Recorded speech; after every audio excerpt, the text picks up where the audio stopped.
Final പോലുള്ള വലിയ വേദി, സമ്മർദ്ദം കുത്തനെ ഉയർന്ന നിമിഷങ്ങൾ.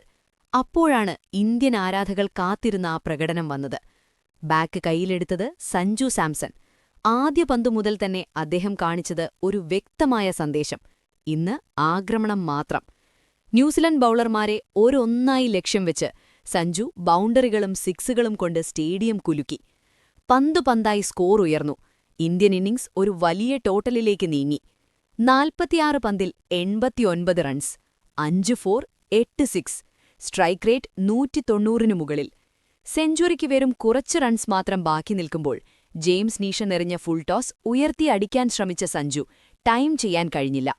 ലോങ് ഓണിലേക്ക് പോയ പന്ത് സബ് ഫീൽഡർ കോൾ മക്കോഞ്ചി മനോഹരമായി പിടിച്ചു. സെഞ്ചുറി നഷ്ടമായി, പക്ഷേ ആ ഇന്നിംഗ്സ് നഷ്ടമായില്ല.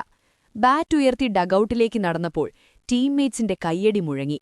കാരണം ഫൈനൽ എന്ന വലിയ വേദിയിൽ ഇന്ത്യയെ മുന്നോട്ടു നയിച്ച ഇന്നിംഗ്സ് അതായിരുന്നു. സെഞ്ചുറിയല്ല, പക്ഷേ ആരാധകർ ഏറെക്കാലം ഓർമ്മിക്കുന്ന ഒരു അസാധാരണമായ 89.